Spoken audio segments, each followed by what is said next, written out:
Fui átomo vibrando entre as forças do espaço, devorando amplidões em longa e ansiosa espera. Partícula pousei, encarcerado eu era, infusório do mar em montões de sargaço. Por séculos fui planta em movimento escasso. Sofri no inverno rude e amei na primavera. Depois fui animal e no instinto da fera achei a inteligência e avancei passo a passo. Guardei por muito tempo a expressão dos gorilas, pondo mais fé nas mãos e mais luz nas pupilas, a lutar e chorar para então compreendê-las. Agora, homem que sou pelo foro divino, vivo de corpo em corpo a forjar o destino que me leve a transpor o clarão das estrelas.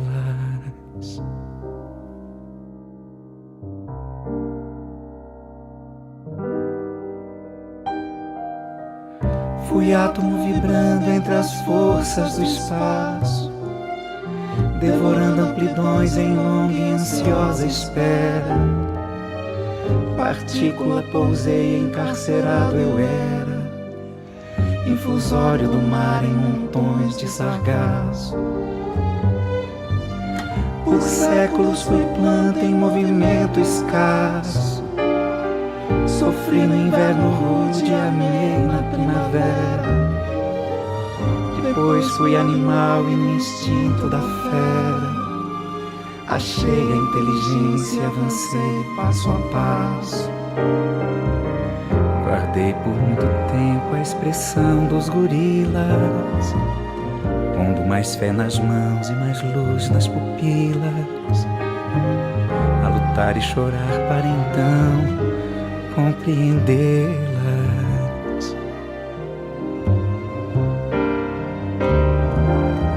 Agora, homem que sou pelo foro divino, vivo de corpo em corpo a forjar o destino que me leve a transpor o clarão das estrelas.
Foi nessa umbria eterna e mística das igrejas históricas e do poverello de Assisi que o grande emissário do Cristo, o filósofo universalista Pietro Baldi, nasceu para consolar com as chaves de luz da sua mediunidade, de inspiração e de seu martírio, o mundo aflito dos novos tempos da grande civilização da ciência e do espírito.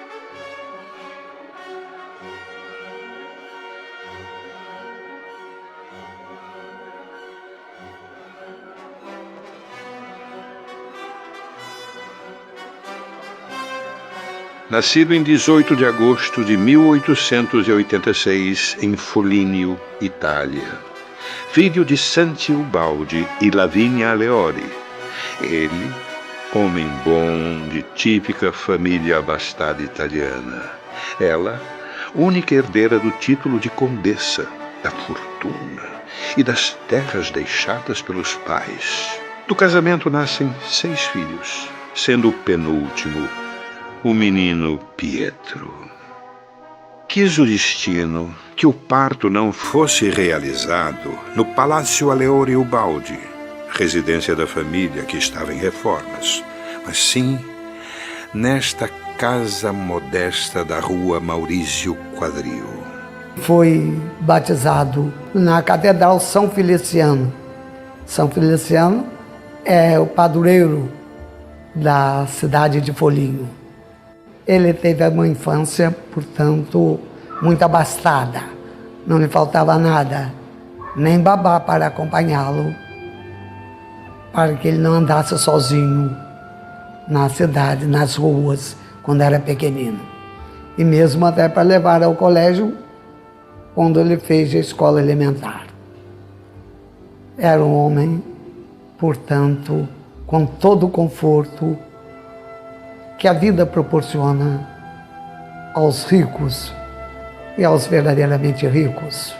Descia outra vez à terra um grande apóstolo do Cristo, exatamente na Umbria, região impregnada com a religiosidade de Francesco e Chiara.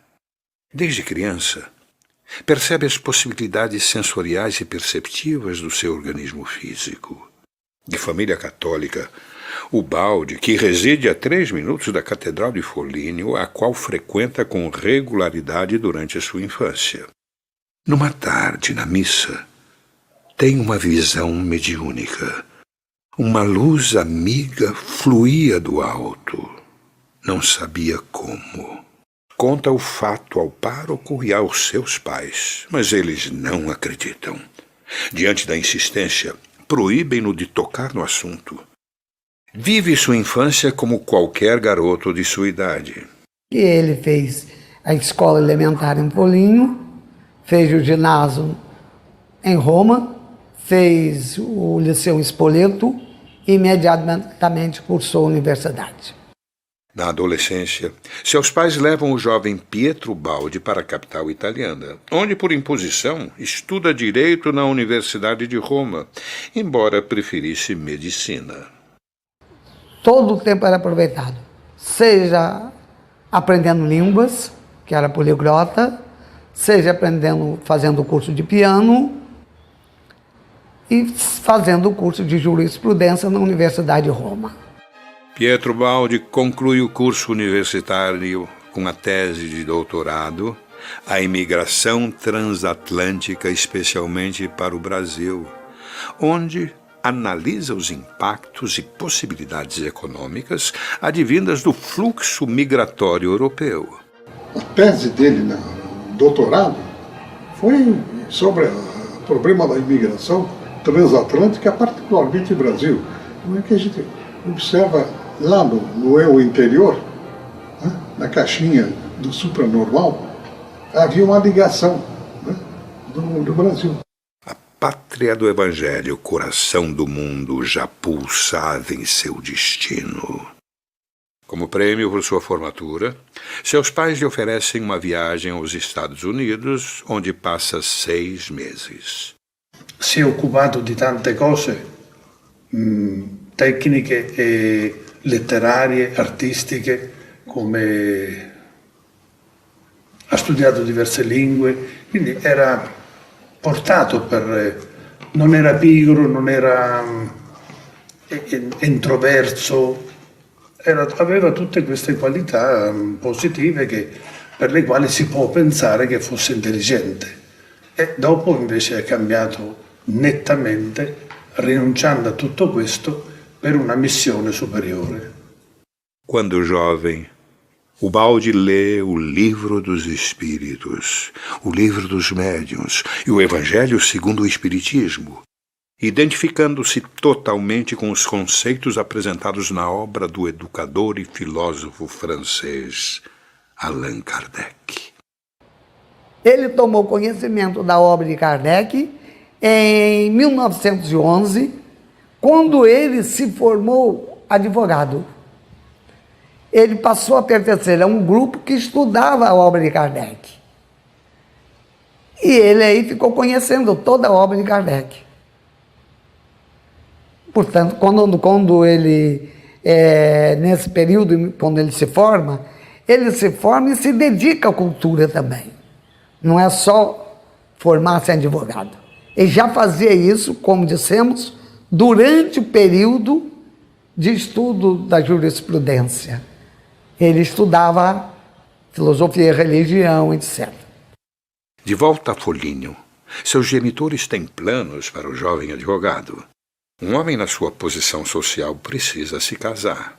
Seu pai ajuda-o a encontrar uma jovem rica para juntar as 2 fortunas. A escolhida é Maria Antonieta Solfanelli. Maria é órfã, rica e reside num convento. A cerimônia ocorre em 5 de agosto de 1912 em Roma. O rico casal leva uma vida abastada, juntando as 2 fortunas com um patrimônio que somam 12 fazendas. Os pais acharam o ideal, uma moça rica casando com um jovem rico. Porque os pais eram satisfeitíssimos com as suas riquezas. Casou-se, ele aceitou, teve contato com a moça, etc., né? Noivou-se, casou-se normalmente. Foi um casamento pomposo, foi até abençoado pelo Papa Pio X. Pio X recebeu o casal em seu escritório particular para abençoá-los. Porque a família era muito ligada à Igreja Católica e era conhecida do Papa. Em 1913 nasce Francesco, depois Vicenzina em 1917 e finalmente Agnese em 1919, que lhe acompanha por toda a vida. E aí o Ubaldi continuou a sua vida, mas não satisfeito, porque não era para isso que ele nasceu. Pietro Ubaldi preocupa-se com a administração dos bens recebidos, mas suas prioridades e interesses agora são outros. Sintonizado com os princípios crísticos, sua alma anseia por paz e liberdade. As novas ideias fervilham e sua sensibilidade psíquica aflora a cada dia. O desconforto de Ubaldi chega a tal ponto que a família se decide pela contratação de um administrador dos bens e negócios. Os parentes simplesmente não entendem nem aceitam o seu afastamento da gestão do patrimônio da família. Durante a Primeira Guerra Mundial, Ubaldi é convocado ao serviço militar. Inicialmente servindo como motorista de caminhão em Bolonha, transportando gêneros alimentícios e mutilados de guerra. Devido à sua educação esmerada e por falar vários idiomas, é nomeado motorista de seus superiores no exército italiano. Era um homem culto, era um homem inteligente, nada melhor do que ser um motorista e um oficial. Os oficiais pouparam-no de penetrar num campo de batalha, pegar arma. Era coisa muito pequenina para ele. Seu pai, Santi Ubaldi, desencarna, deixando a família aflita. A situação se agrava com o inventário dos bens paternos. Houve uma reviravolta econômica, financeira, e a parte dele ele doou, né? A herança foi dividida entre os irmãos, etc. E a parte dele ele doou para os familiares, porque os familiares não tinham nada a ver com o problema dele. A preparação para sua missão espiritual chega ao auge. Seu espírito já vive totalmente impregnado das vibrações do Cristo e dos ideais franciscanos. Sente que um novo trabalho espiritual terá início em breve. A vida missionária de Pietro Ubaldi começou. Ele considera que foi no Natal de 1931. Entretanto, Ubaldi já escrevia artigos altamente inspirados. Começa em 1927, escrevemos Os Ideais Franciscanos diante da Psicologia Moderna. São sublimes. Ele transfere aqueles ideais de São Francisco, aquelas virtudes pregadas e vividas por São Francisco no século XII e início do século XIII, traz para o século XX. É sua apresentação ao grande público como pensador religioso. Seria um contrassenso receber mais recursos, mais obrigações, voltando a uma situação que, pelo que Pietro Ubaldi entendia, já havia superado. Ubaldi faz seu gesto de pobreza e se dedica totalmente a Cristo. As ideias, visões e inspirações se acentuam. Foi aí que ele foi trabalhar, por conta própria, fez um concurso na Sicília, foi lecionar na Sicília um ano, depois fez um outro concurso em Gubbio, entrou, aí ele voltou novamente para Gubbio, perto, mais próximo, onde a família morava. E aí em Gubbio ele ficou 20 anos trabalhando, lecionando, escrevendo, produzindo, e no verão, nas férias, ele se deslocava e se encontrava em Colle Alberto, ele ficava ali perto, uns 15, 20 quilômetros distante de Gubbio, e continuava a sua vida. A vida lhe sorri, confirmando o acerto da opção feita. Agora vive apenas de seu trabalho, pronto para o início de sua missão espiritual. Ao retornar para Colle Umberto, numa caminhada nesta estrada da Tenuta Santo Antônio, uma capacidade perceptiva diferente da normal o faz sentir a presença de dois seres espirituais ao seu redor. Pouco a pouco observei com clareza inequívoca que à minha esquerda estava Francisco de Assis e à minha direita, Cristo. Na madrugada de 25 de dezembro de 1931, tem início uma nova etapa de sua vida. Nesta torre da casa de campo da família, Pietro Ubaldi, após anos e anos de dor, de preparação íntima, recebe a primeira das chamadas grandes mensagens. A mensagem de Natal. Ubaldi deixou registradas as emoções daquele fim de ano. Aniquilado, eu tremia. Havia em mim uma força nova e eu tinha de segui-la. Finalmente explodira a minha mediunidade em sua plenitude e desde aquele dia fiquei compromissado com sua voz.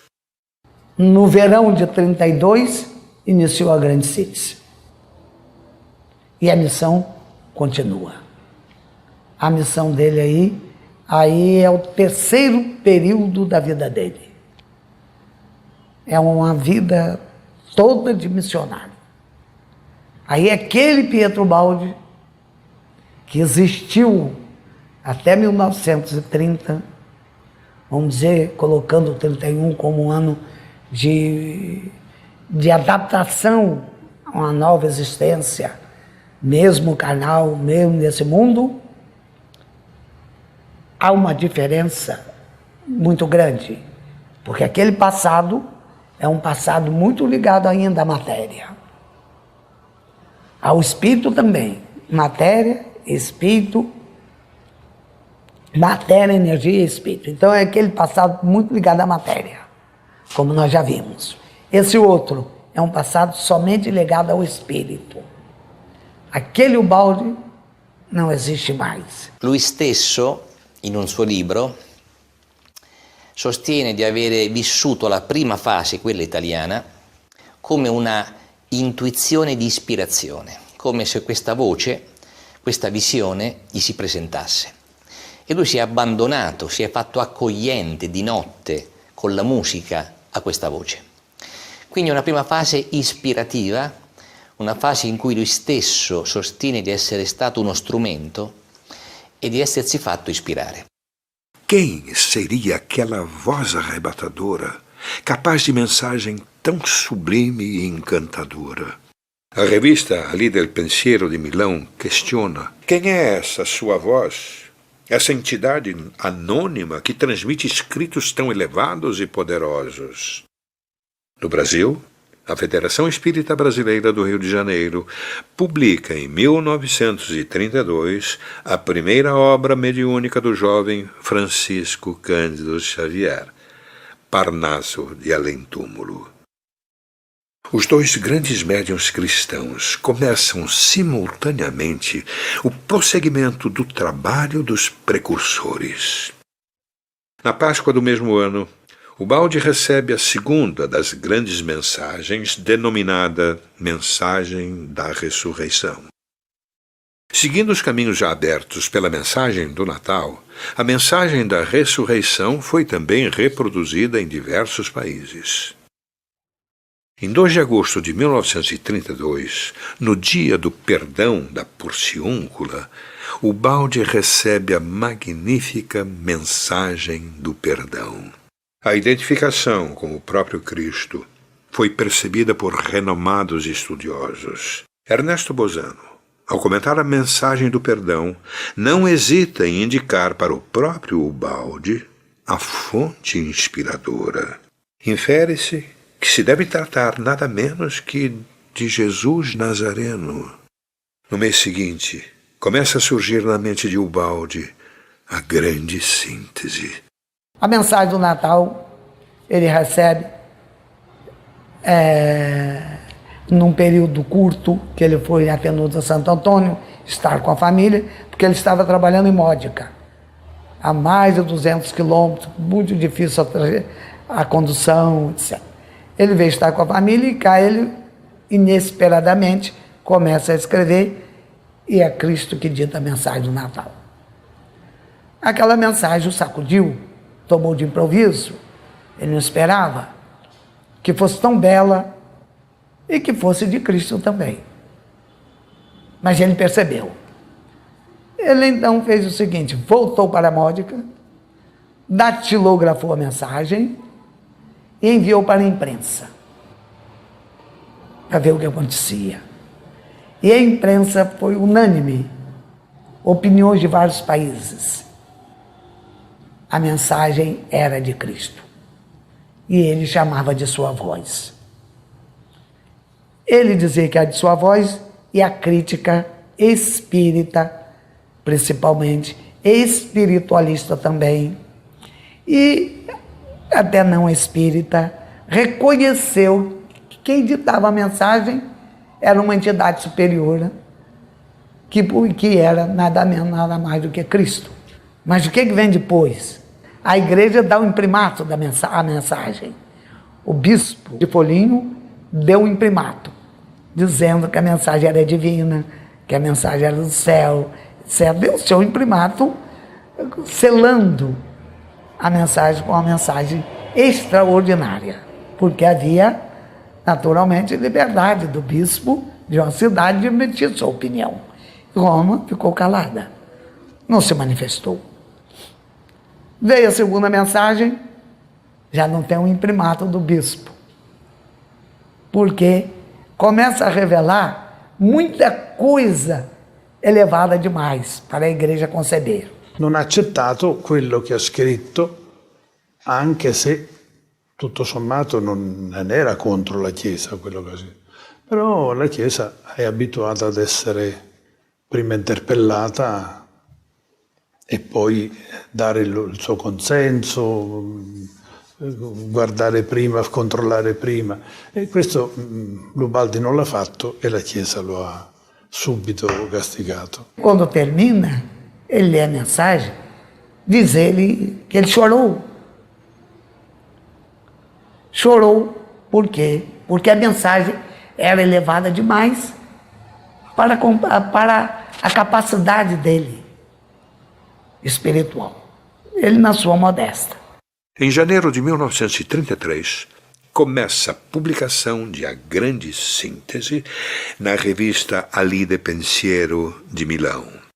Em abril de 1934, Ubaldi afirma na International Physics Gazette de Londres que a entidade diz que a obra é uma nova revelação que objetiva a fundação da nova civilização do terceiro milênio e que o Brasil é a terra escolhida para a primeira divulgação da nova revelação ao mundo.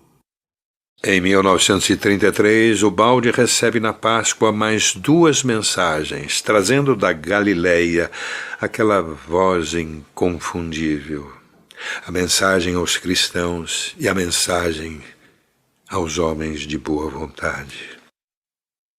Em 1935, Ubaldi recebe do cientista Ernesto Bozano comentários encorajadores acerca de A Grande Síntese, que começa a ser publicada no Brasil pela revista Reformador.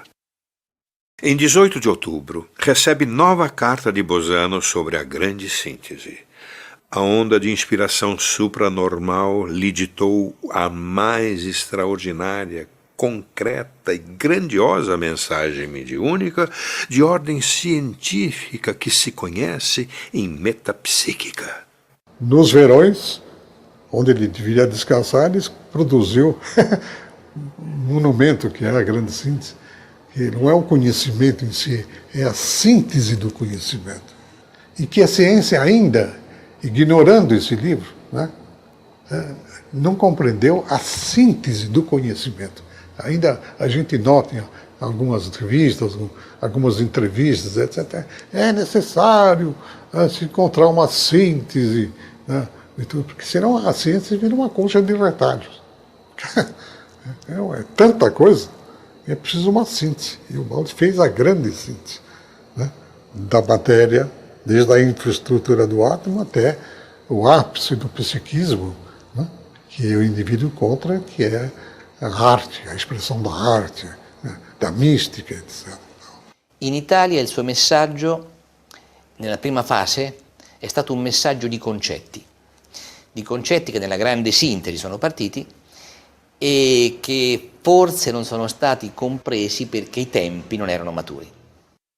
No verão de 1936, Pietro Ubaldi redige o livro As Noures. Nessa obra, um gigantesco tratado acerca da mediunidade, Ubaldi aproveita diversas contribuições da codificação kardeciana, citando e comentando o livro dos médiuns em diversas passagens. A antiga admiração de Ubaldi por esta obra da codificação espírita fica então mais evidente do que nunca. Em 1938, a Federação Espírita Brasileira publica a obra Brasil, Coração do Mundo, Pátria do Evangelho, ditada pelo espírito de Humberto de Campos através do médium espírita cristão Chico Xavier. Nela, há uma profecia que prevê a vinda de Ubaldi para o Brasil, a qual só aconteceria 17 anos mais tarde. Novas ideias, inspiradas na Umbria, virão fundar os refúgios amenos da piedade cristã. A Sese Mística, outra obra de Ubaldi, surge em 1937. A Igreja Católica não entende a excelsitude contida na obra de Pietro Ubaldi. Em 1939, o mesmo Santo Ofício, criado na Idade Média, coloca no Index Prohibitorium a grande síntese e a Sese Mística. Ricordo per inciso che San Bernardino da Siena è stato sul punto di essere scomunicato solo perché aveva troppo fervore nelle sue prediche. Questo è successo a Perugia, di qui vicino a noi, insomma. Per dire alla Chiesa quale criterio ha nel controllare anche i santi, anche i predicatori, anche le persone, a questo controllo ferreo su tutto ciò che riguarda la Chiesa, eccetera. Ele pensou que a igreja ia reconhecer isso, né? Ele ofereceu com amor, um sacrifício, e assim mesmo, respeitando a vibração das correntes do pensamento crístico que orientou a obra. Foi como uma punhalada, mas ele sempre respeitou a igreja, sempre. Como respeitou todas as religiões, espiritismo, maometismo, budismo, todas o islamismo, tudo o Ubaldi respeitava, porque na verdade tudo vinha de Deus. Em 1942, durante a Segunda Guerra Mundial, seu filho Francesco morre pela Itália na Batalha de Tobruk, no norte da África. Essa ilustração, inserida em A Sese Mística, é de sua autoria. Nos meios intelectuais brasileiros, cresce a admiração pela obra e pensamento do professor Pietro Ubaldi. O escritor Monteiro Lobato se encanta com a profundidade e a sublimidade de A Grande Síntese. Durante a Segunda Guerra Mundial, todas as propriedades da família foram vendidas ou hipotecadas pelo administrador contratado. Até a Tenuta Santo Antônio, onde Pietro Ubaldi recebeu A Grande Síntese, foi entregue a credores. Sua filha, Agnese, contrai matrimônio. Tem 2 filhas, Maria Adelaide e Maria Antonieta. Os momentos que eu mais lembro com o meu avô, realmente, são a partir da época que nós mudamos para Assisi. Porque antes eu era muito novinha e não lembro muito bem do meu avô na época que nós vivemos em San Sepolcro. Mas a partir de Assisi, que eu tinha mais ou menos 5 anos, aí já lembro bem. E nessa época eu me lembro que geralmente nos finais de semana meu avô estava sempre presente. E era costume nosso, da minha mãe, e com ele, sairmos para passear. E nós andávamos muito. Meu avô sempre gostou muito de andar. E quando então eu era pequena, em Assis, acompanhava meu avô e minha mãe nesses passeios. E nesses passeios a gente sempre ia num parque, principalmente chamado Pincho, em Assisi, que é um jardim muito bonito. E além disso, um outro itinerário quase que, vamos pôr assim, era religioso, íamos sempre, parávamos em alguma igreja. Por incrível que pareça, terminávamos sempre os passeios dentro de alguma igreja.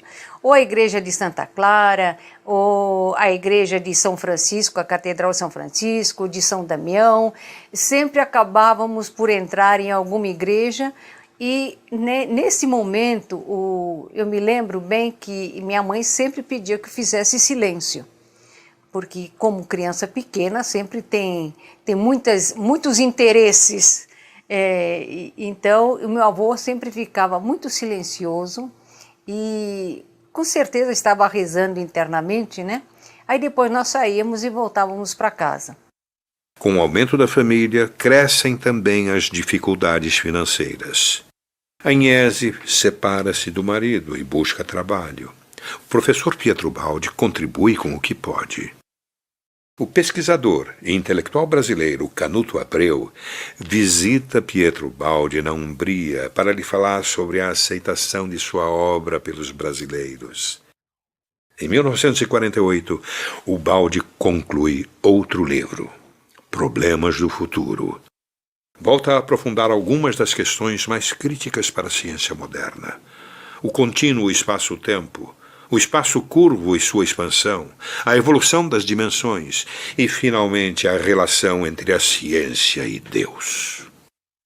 No Brasil, admiradores da obra ubaldiana fundam a Associação de Amigos de Pietro Baldi, liderados pelo professor Clóvis Tavares, da Escola Jesus Cristo, em Campos, Estado do Rio de Janeiro.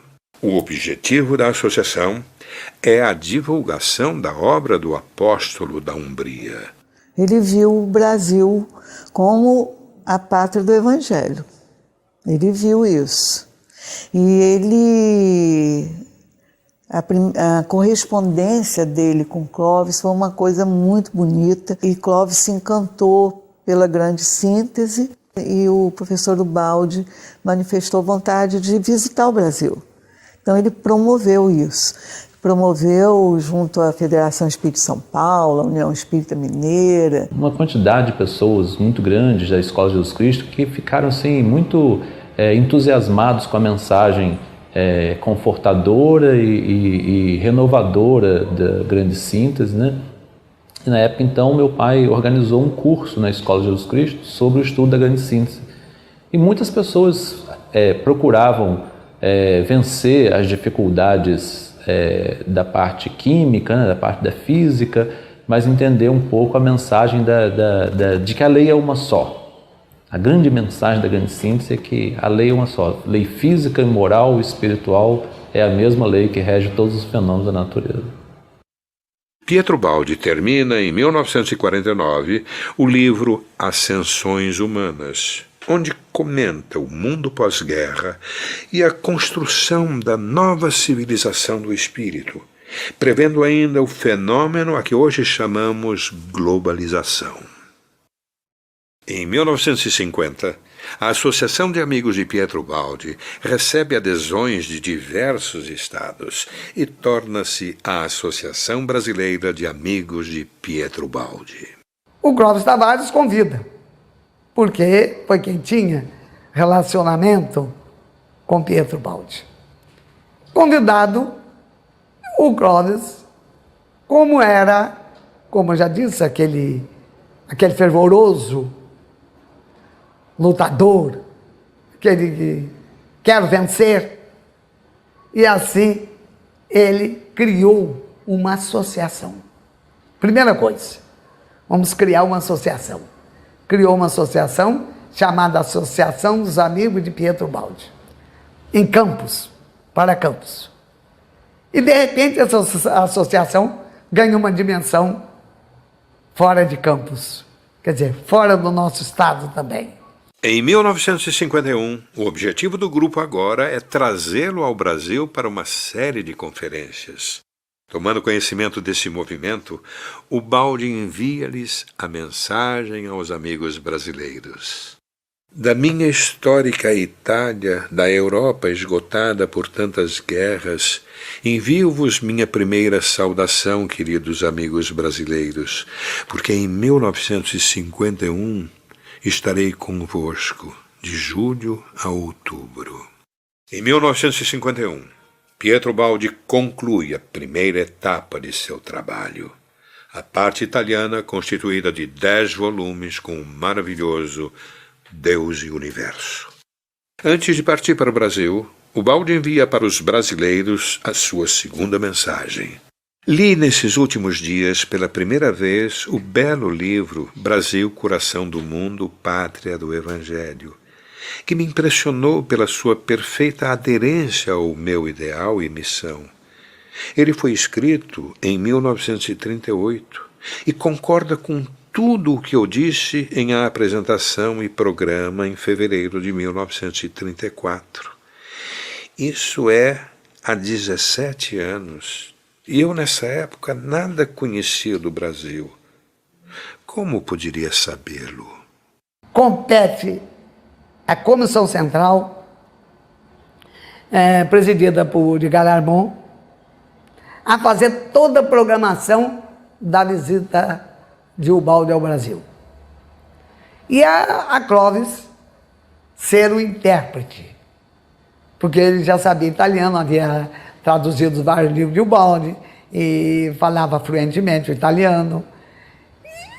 E assim é que vinculou Campos a São Paulo. Ficou muito vinculado através da própria necessidade de divulgar o nome de Pietro Ubaldi. Em toda parte, Clóvis estava sempre presente, e como ele era um grande orador, falava fluentemente e com um tom de oratória mesmo, ele era orador. Nilton Boechat dizia que era o maior orador evangélico do Brasil, o maior tribuno evangélico do Brasil, porque ele falava muito bem, sobre tudo, mas acima de tudo o evangelho. Em 1951, Ubaldi recebe em Gubbio correspondência de Albert Einstein comentando a grande síntese. Caro professor, o Sr. Glauque foi muito gentil trazendo-me seu livro e sua carta. Estudei parte dele e admirei a força da linguagem e a vastidão dos assuntos ali tratados. Para meu velho cérebro treinado no racionalismo, tudo isto me parece estranho, porém agradável. Em 21 de julho de 1951, Ubaldi chega finalmente ao Brasil. Recebido efusivamente no aeroporto do Galeão, no Rio de Janeiro, por uma legião de admiradores, descansa no Hotel Serrador e no dia seguinte vai para Campos, no estado do Rio.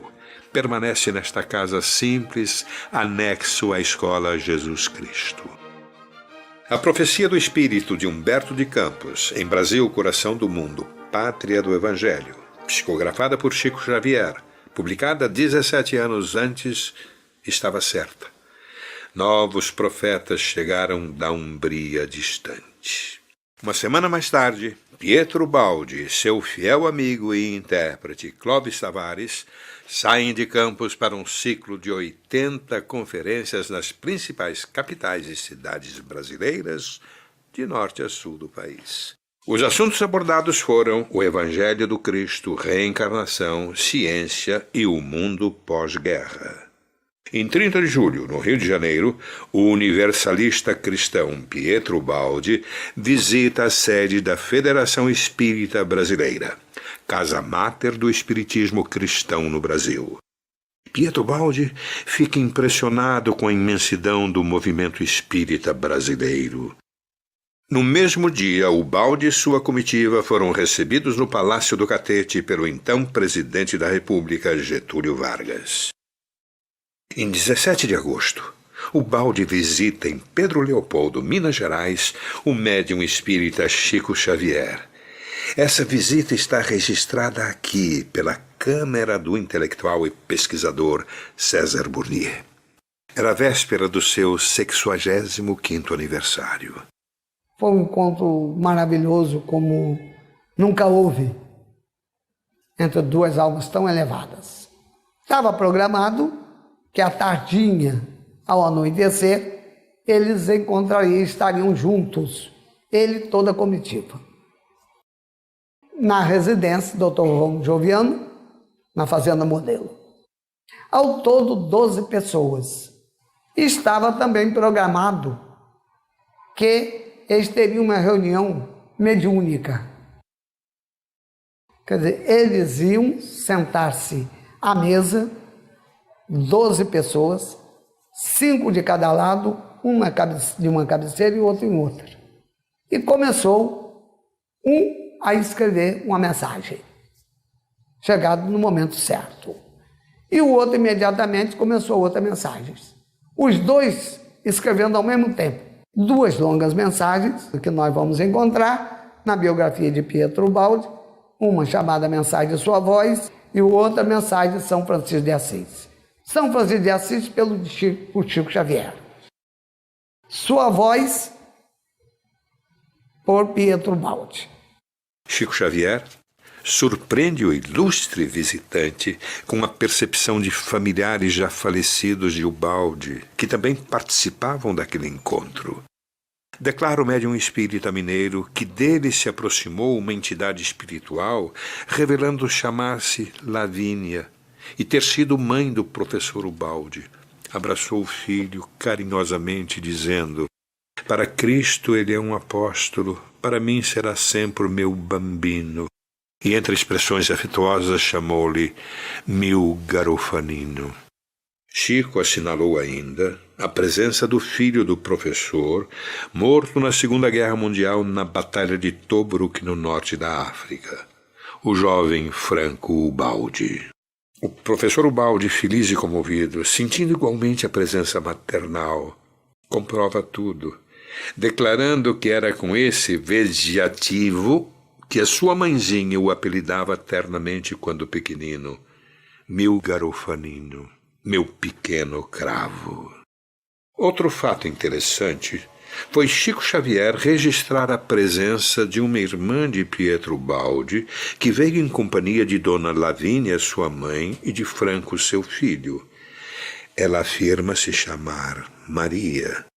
Surge algo duvidoso e inédito, mas que veio a tornar-se um fato probatório extraordinário. O professor declara humildemente que de fato tem uma irmã chamada Maria, mas ainda viva na Itália, Maria Ubaldi Paparelli. Um momento abalador, quase de choque ante o insólito acontecimento. O Espírito Maria esclarece ao professor através de Chico Xavier, afirmando que ela fora também sua irmã, havendo morrido há muito tempo, quando Pietro Baldi ainda estava por nascer. O professor, então, maravilhado, confessa que só agora, após a elucidação espiritual, recordava que, de fato, sabia ter havido uma irmã que não chegara a conhecer pessoalmente, também chamada Maria. Segundo os estudiosos espíritas, diz que a mensagem mais elevada que o Chico recebeu foi essa de São Francisco na ocasião da visita do Baldi em Pedro de Leopoldo. Receber realmente, tacitamente, São Francisco de Assis. E quem deu a mensagem, né, e mais a testemunha do Peçanha, né, que ouviu o Chico Xavier dizer que na ocasião que ele psicografou o São Francisco, ele se viu transportado para a Itália visitando o túmulo de São Francisco, vendo até o Baldi lá em Assis, perto do túmulo, quando ele se despediu da Itália e veio para o Brasil. Pietro Baldi se encantou com os espíritas do Brasil e os espíritas com ele.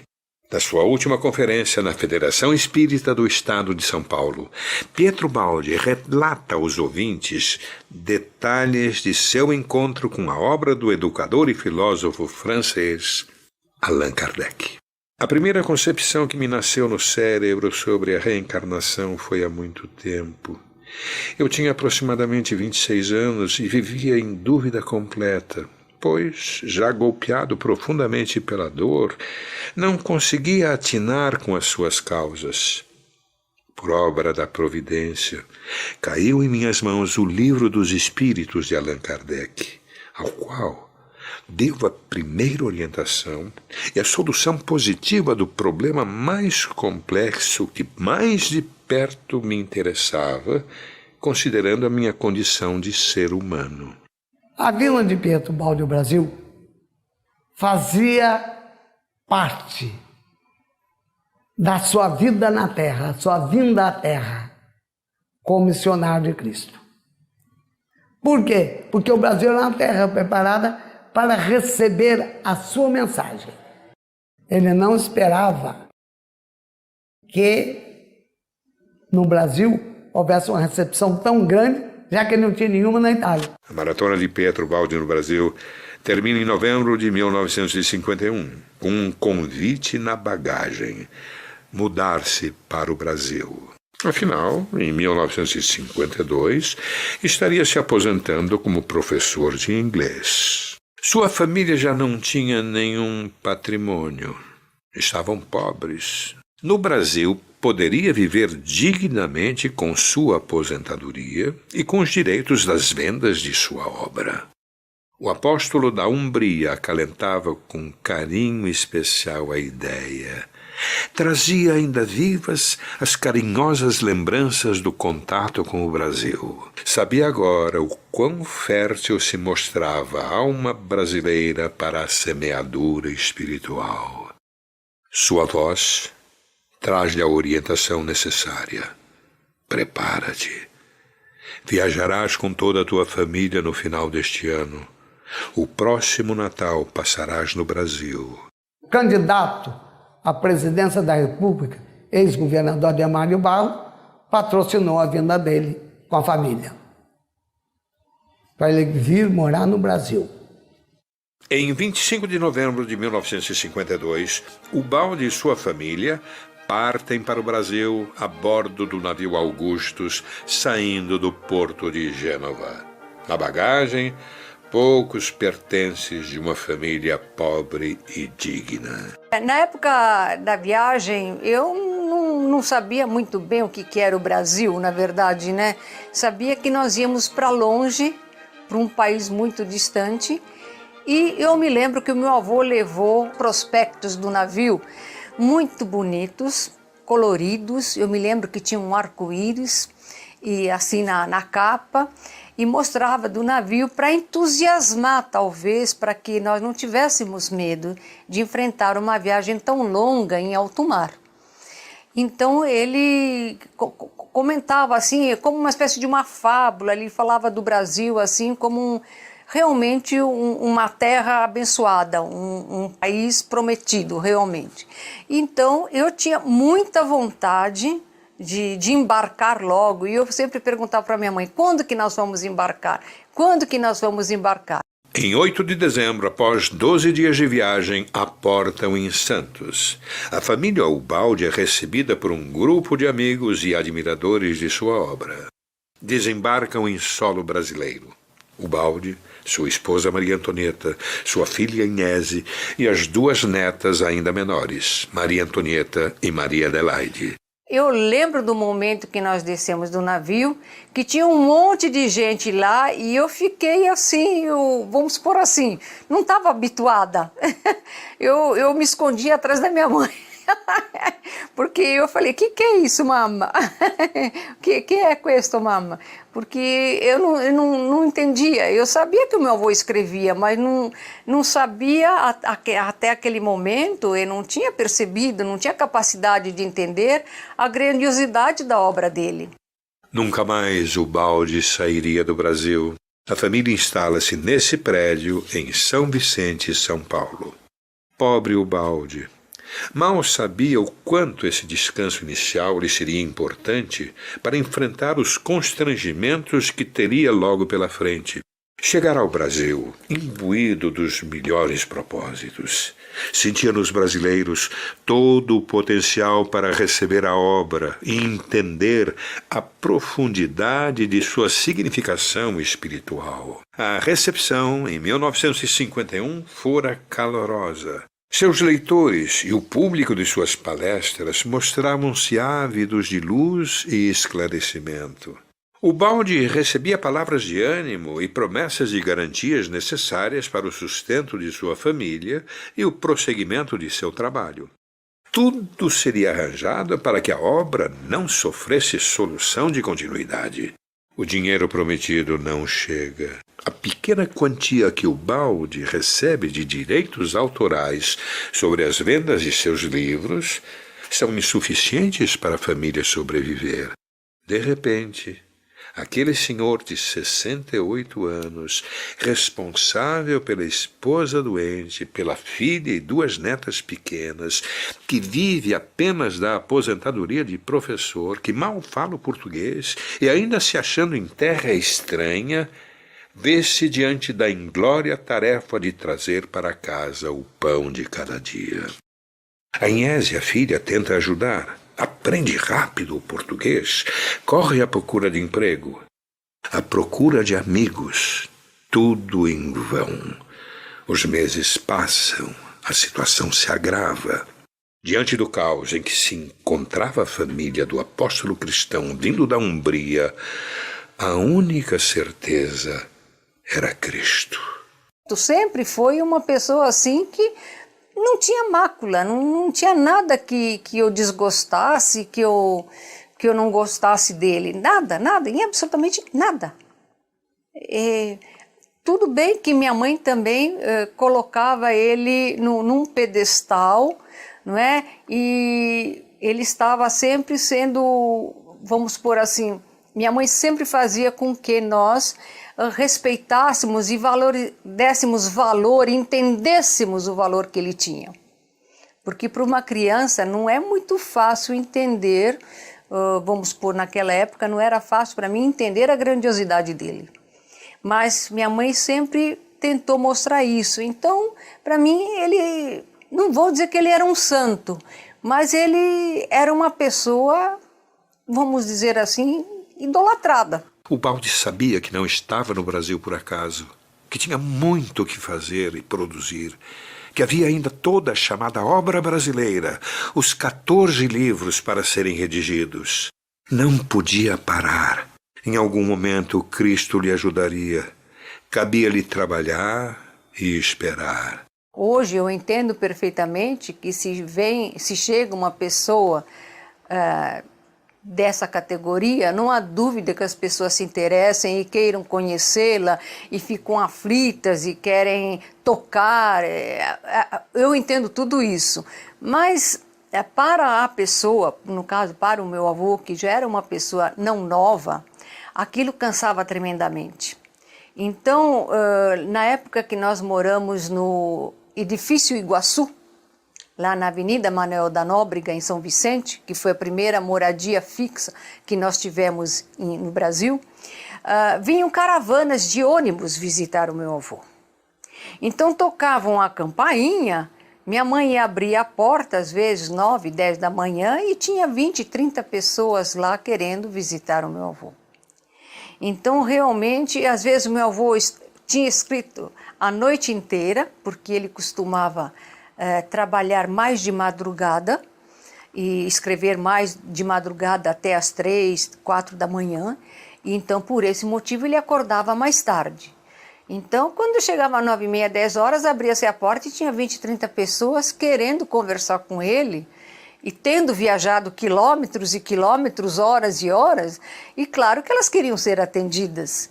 Então, realmente foi um pouquinho difícil. Infelizmente, minha mãe teve que pôr um basta nisso daí, e não sei se ela foi entendida na ocasião, porque foi mais para proteger o meu avô e conseguir que ele continuasse com o trabalho dele. Porque se ele fosse atender todas as pessoas a todos os momentos que o visitavam, ele não tinha mais condições de escrever à noite. Então isso realmente foi uma dificuldade que na época eu só observava, né? Mas que a minha família teve que passar. Ele dava uma atenção quando a visita trazia um assunto que pudesse contribuir para aquilo que ele estava escrevendo, certo? Mas às vezes a pessoa não tinha nada que fazer, estava fazendo turismo, né? Então vinha me contando, eu li o seu livro, brutal. Eu falei, mas ele já tinha escrito há 20 anos atrás. Aí eu falei, eu estou com pensamento em outra coisa, não posso estar mastigando aquilo que já escrevi, já passou, já está nos livros, etc. Então, delicadamente, ele pedia licença, se recolhia, e os outros familiares ficavam fazendo as honras da visita da casa. Em julho de 1954, O pagamento que recebia de direitos autorais é suspenso. As dificuldades chegam ao limite do suportável. Em 1955, surge o que parece ser o golpe de misericórdia. O Baldi recebe uma ordem judicial para a desocupação do apartamento em que morava. Em poucas horas, estaria na rua, com esposa, filha e netas pequenas. Eu estava lá nesse dia, quando chegou o oficial de justiça, dando ordem de despejo para o Baldi devolver o apartamento que ele morava. Nessas horas, a minha vida e a da minha família estavam suspensas por um fio, minha fé em Cristo. Éramos defendidos tão somente pelas potências espirituais, e elas venceram. Foi comunicado para nossa família que nós tínhamos que mudar o mais rápido possível, porque o apartamento precisava ser ocupado por outras pessoas. Então, nesse momento, foi assim, vamos supor, por parte da minha avó, foi assim um desastre, foi em pânico. A minha mãe, que já era mais comedida, ficou muito nervosa, mas assim mesmo, vamos dizer, não foi fácil. O mais tranquilo foi o meu avô, porque, com certeza, ele sabia que se ele tinha vindo ao Brasil por uma ordem superior, também deveriam achar uma solução. A solução iria aparecer. Nesse mesmo dia, de muito longe, sem que nada houvesse pedido, chegou a ajuda para comprar um novo apartamento. Isto é, o dinheiro exato para isso, nem mais, nem menos. Foi despejado no apartamento que ele estava e a providência divina movimentou o coração de Benedito Zancanelli, que no dia que ele recebeu o oficial de justiça, o Benedito Zancanelli mandava um cheque para ele comprar um apartamento, né? No edifício Nova Era, a importância certinha do que ele devia pagar pelo apartamento. Tanto que esse senhor pediu que ele ficasse no anonimato. Nós só divulgamos o nome dele depois que ele desencarnou. De maneira que foi muito importante isso para mostrar aos estudiosos da lei de Deus como a lei funciona. Mesmo debaixo de tamanha tempestade, o Baldi produz nesse período 4 livros, comentários, profecias, problemas atuais e a grande batalha. Complementando profecias e redigido praticamente em paralelo, surge logo em seguida Problemas Atuais, no qual o destaque é o ensaio sobre a reencarnação. Os vários grupos humanos poderão sustentar o que quiserem segundo os seus interesses, mas a reencarnação é uma verdade biológica positiva, que hoje pertence já à ciência. É fato objetivo, independente das afirmações de qualquer escola ou religião. A essa doutrina se refere o próprio Evangelho, que sem ela seria incompreensível em vários pontos. Depois de passada a tempestade, o Baldi dedica-se no primeiro semestre de 1956 à redação de O Sistema, 4º volume produzido no Brasil. Para a filosofia e a teologia, o Sistema constitui um dos mais importantes tratados que já apareceram publicados na face da Terra. Disse o gigante do pensamento e da filosofia do Brasil, Carlos Torres Pastorino. Sua esposa, Dona Maria Antonieta, sofre cirurgia. As dificuldades e as despesas aumentam.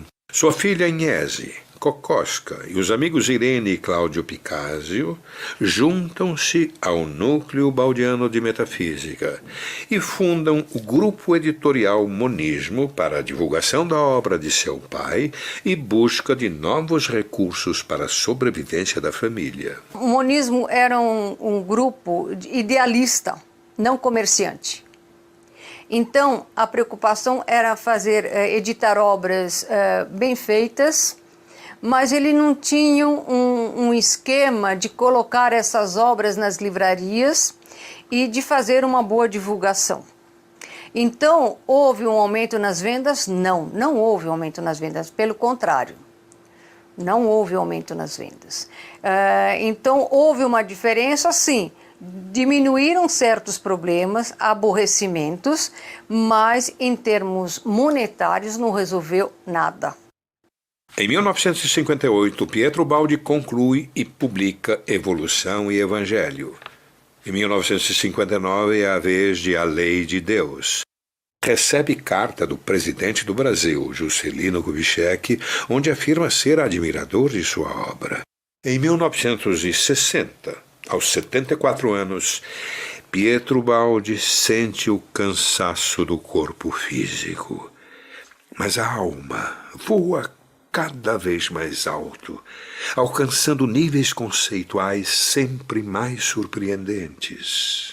Para comemorar, traz a lume Queda e Salvação, outra de suas obras antológicas.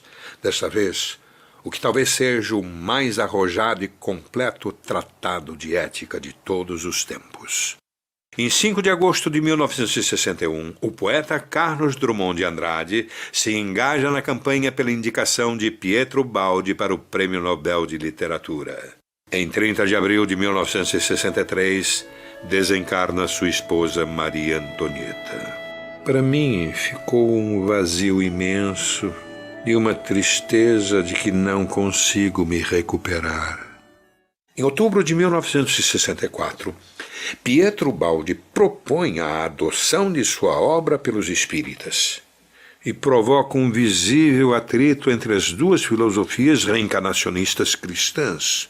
Nomes respeitados do movimento espírita brasileiro, como Edgar Armon e Herculano Pires, contestam esse oferecimento. Ficou triste como ele ficou triste quando a obra dele foi para o Index, lá em Roma, né? Em Roma. Mas ele compreendia perfeitamente que é uma questão de tempo, uma questão de evolução. Nós temos no mundo os acomodados, na verdade, que andam numa linha horizontal. Quando vem uma ordem nova do alto, de onde for, né, e desce nessa linha horizontal dos acomodados, né, forma uma cruz. A cruz é o calvário do que impõe. E todo mundo, todos esses grandes que trouxeram novidades, sempre passaram por esse calvário. O notável pensador espírita cristão Carlos Torres Pastorino, autor do best-seller Minutos de Sabedoria, afirmou: perguntam-me alguns confrades como posso aceitar a teoria de Pietro Baldi, sendo como sou espírita adepto de Allan Kardec.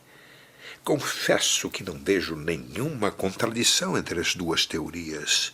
Para quem lê Kardec superficialmente, detendo-se nas palavras impressas, a teoria de Baldi pode parecer herética, mas aos que leem o mestre, penetrando as entrelinhas das respostas dos espíritos, tão sábias e profundas, nada lhes aparece de contraditório. Neste mesmo ano, Pietro Baldi escreve Um Destino Seguindo Cristo. Logo em seguida, concentra-se em A Descida dos Ideais, onde analisa especialmente o fenômeno religioso, passando por temas como desenvolvimento do cristianismo, cristianismo e o comunismo e psicanálise das religiões. Em dezembro, o Nobel de Literatura é anunciado para Jean-Paul Sartre, filósofo francês, expoente do existencialismo. Quem indicou o prêmio Nobel foi o Dr. Manuel Emílio da Silva, né? Muito entusiasmo, etc. E ele achou que devia, né, lançar o Baldi. Naquela época, uma das disputas muito grande foi Jean-Paul Sartre, né? E no final da vitória foi foi concedida a Jean Paul Sartre. Em março de 1966, os amigos Manuel Emídio e José Bonifácio Alexandre homenageiam Pietro Baldi com um congresso em Brasília para a divulgação de sua obra. O Apóstolo do Cristo oferece simbolicamente sua obra ao Brasil e aos povos da América Latina. No ano seguinte, conclui a redação de Um Destino Seguindo Cristo e faz uma revisão de toda a sua obra, relacionando-a com um momento histórico do século XX. Porque o Baldi, ele fala em Deus com muito respeito, mas ele sabe que não é o vocábulo correto para usar. Mas ele está escrevendo para um público variado, então ele adota ainda a palavra Deus, porque senão ele já sabe que não é dizer Deus. Eu prefiro, se tivesse que dar como uma consciência universal, uma energia universal, mas é só questão de comunicação com as pessoas, né? Porque se muitas pessoas acham que Deus é a mesma coisa para mim, não tem problema. Quindi una prima fase ispirativa, una fase in cui lui stesso sostiene di essere stato uno strumento e di essersi fatto ispirare. La seconda fase, quella brasiliana, è una fase di ristrutturazione, di razionalizzazione, dove sempre seguendo l'intuizione Ubaldi rivede tutto il suo sistema e ce lo presenta sempre più incentrato nel Cristo cosmico, nel Cristo mistico, e credo che nella seconda fase i suoi libri siano più esistenziali, più diretti, anche perché scritti in Brasile, dove la cultura era ed è sicuramente più esistenziale. Eu acredito que a sua voz era a parte mais espiritualizada que o meu avô tinha e que conseguia canalizar, entrar em contato com a parte mais sublime, mais superior que existe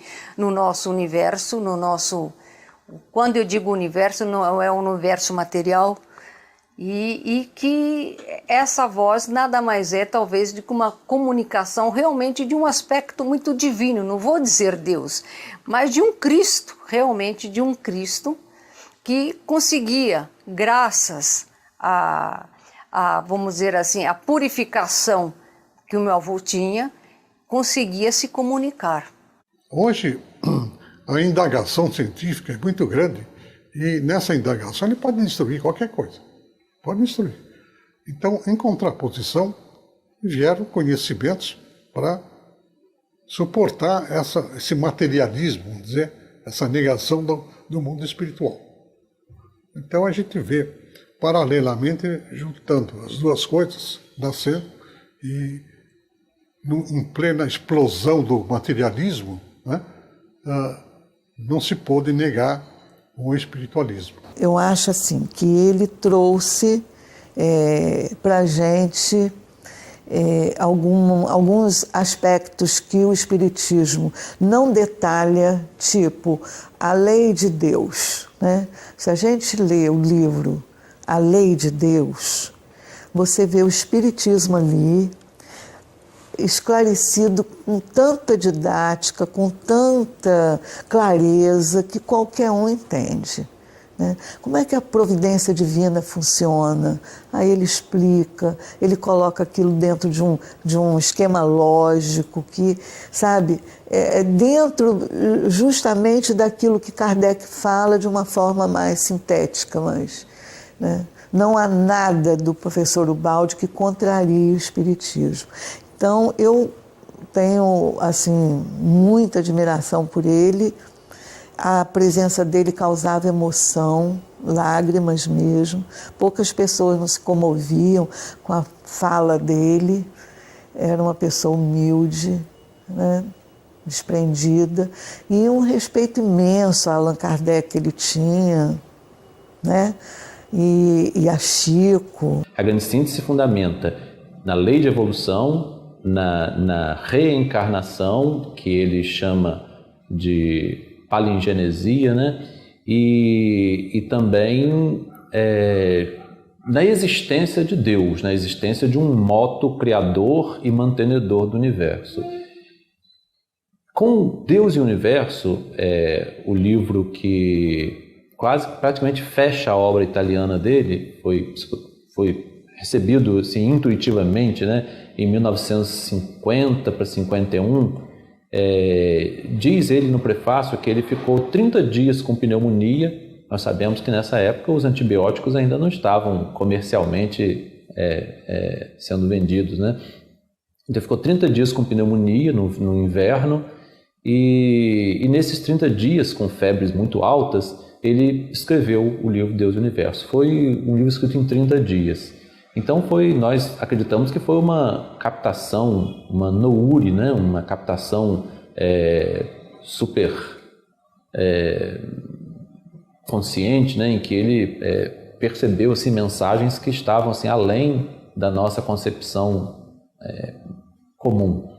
Evidentemente, Kardec, Leon Denis, Camille Flammarion, todos esses grandes ilustres que trouxeram luzes a respeito da vida além túmulo, da existência da vida extraterrestre e a nossa continuação, foram realmente escolhidos, foram missionários que cumpriram a sua missão dentro daquele tempo. Ubaldi era sicuramente una bella intelligenza, ma era secondo me un uomo etico che vibrava in sintonia con l'universo attraverso la natura e attraverso la musica nella sua interiorità, che vibrava con la sinfonia dell'universo. E quindi un uomo di grande intuizione, di grande disponibilità, un uomo che ha messo il pensiero e la sua intelligenza al servizio della verità. Quindi direi a metà strada fra il sapiente e il saggio. Nella seconda parte brasiliana io ho trovato nei suoi scritti la saggezza, nella prima parte la sapienza. Se fechava no quarto, não incomodava ninguém, punha a música que ele gostava, Beethoven, Chopin, né? Liszt, e com esse magnetismo musical, ele se isolava do ambiente e a consciência dele aflorava para ele, na afinidade, se sintonizar com a corrente de pensamento. Ele nunca individualizou a força, a corrente de pensamento. Não procures individualizar-me. Escreva. Agora, se era acústica ou se era conceptual, isso não fazia diferença nenhuma para nós, porque era o produto. Eu fiz um cálculo mais ou menos do tempo que ele escrevia uma página de livro por dia. Na Itália, ele, por N circunstâncias, eu sinto que é uma obra muito, muito, muito mística, porque ele também ele viveu muito sozinho, na pensão em Gubbio, depois no sul da Itália, então longe da família. Então, vamos dizer assim, ele ficou mais interiorizado. Então, é uma obra realmente que, para mim, é um poema de beleza, até quando se lê a grande síntese. Todos dizem que é uma obra quase científica, mas me parece um poema científico. Então eu sinto que é uma parte extremamente mística, a parte da obra mais mística é a parte italiana.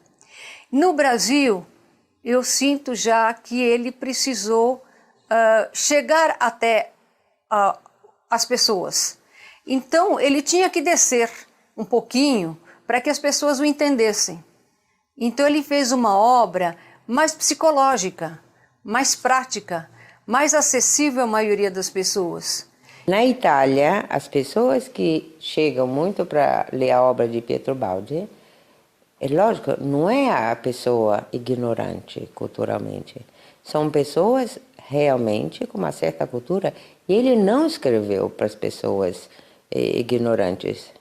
Então não existe o baldistas. Existem estudiosos, né, de um assunto, né, que interessa, tá, interessa particularmente a um psicanalista, a um psicólogo, a um psiquiatra, interessa a um economista, interessa a diversas correntes do pensamento. E o Baldi é um livro e é universal, universalista. Ele fala para todas as linguagens, para todas as pessoas. A obra dele era para a humanidade, era para o mundo, não é para um país, para um povo. Com certeza, ele doou a obra para o Brasil porque ele viu no povo brasileiro uma qualidade peculiar, que é um sentimento profundo. Os brasileiros têm uma sensibilidade e uma religiosidade tão espontânea que a gente não encontra, as pessoas não encontram em outros povos. Então, essa religiosidade pura, natural, não é uma religiosidade de ritual, é uma religiosidade interna. E eu acho que é isso que o meu avô viu no povo brasileiro e por isso que ele fez a doação da obra para o Brasil aqui, porque ele acreditou com certeza, com toda a razão, que será aqui que ela vai ter forças para crescer mais e ser divulgada. Começa a contagem regressiva. Sente progressivamente o enfraquecimento do corpo, mas em compensação alcança níveis ainda maiores de lucidez psíquica. Em 1969, o Baldi já não datilografa mais, grava em fita e Agnese faz agora essa tarefa sob constante atenção paterna. Dobra o tempo necessário para a produção de cada volume. É nesse novo regime de trabalho que o Baldi, mais combalido fisicamente e lúcido espiritualmente, entra na sua reta final. No Natal de 1971, Pietro Baldi conclui a gravação das últimas palavras do livro Cristo. A hora da libertação se aproxima. O servo fiel está pronto. Cristo é o ponto final da série de 24 volumes.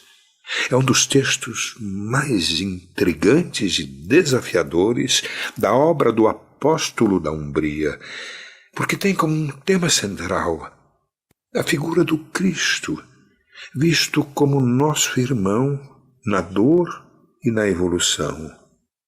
Este livro aparecerá quando eu estiver perto da morte. Para perceber o Cristo, é preciso que o corpo esteja diminuindo. E quanto mais isso acontece com a velhice, tanto mais percebo que a visão de Cristo está se aproximando, tornando-se cada dia mais clara. O amigo Cláudio Picasio relata os acontecimentos em 29 de fevereiro de 1972, no quarto número 5 do Hospital São José, em São Vicente, São Paulo, do maior pensador cristão vivo do século XX. No dia 28 de fevereiro, cheguei ao hospital às 22h45. O Baldi, semiconsciente, respirava o ritmo das batidas do coração. A ciência já tinha cumprido o seu trabalho. Restava agora somente a vontade de Deus. Aos 20 minutos do dia 29, ele movimentou-se, apoiou o corpo em seus braços com toda a energia e quase se sentou no leito, como que esperando uma ordem a cumprir. Esboçou um leve sorriso de tranquilidade e caiu na crise final. Eram 0h30 do dia 29. Sobre a cama, o corpo imóvel.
O seu corpo teve a honra suprema da pobreza.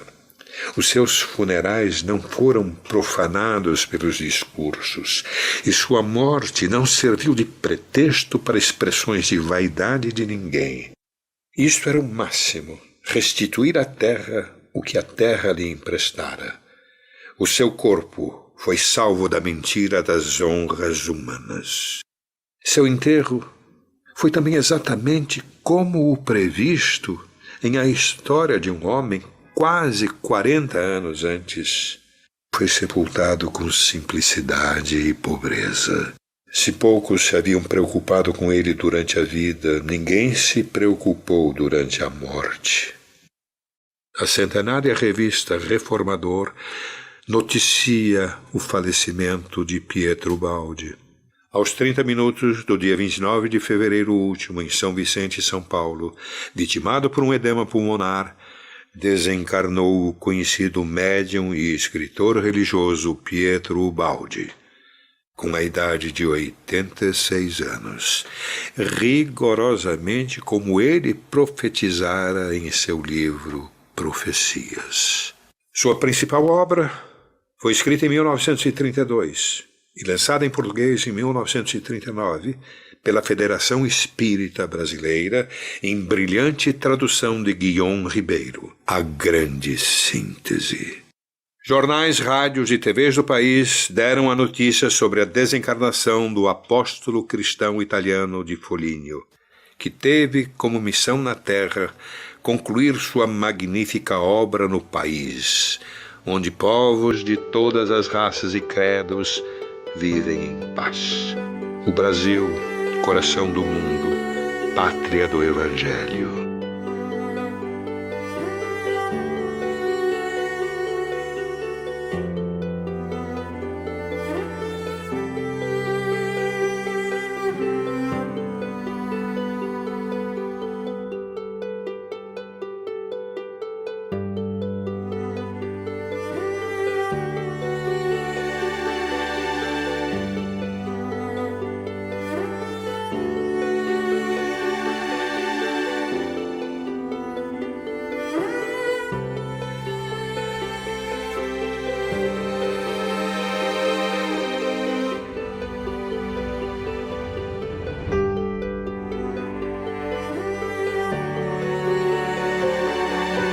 Quem tudo isto compreendeu, não pode deixar de perguntar-se: mas como é possível que, para aprender uma lição assim tão clara, sejam necessárias tantas dores e desilusões? Que, para impelir o homem a cumprir o trabalho da sua evolução, o que quer dizer colocar-se no caminho que vai para a própria felicidade, sejam necessárias tais chicotadas?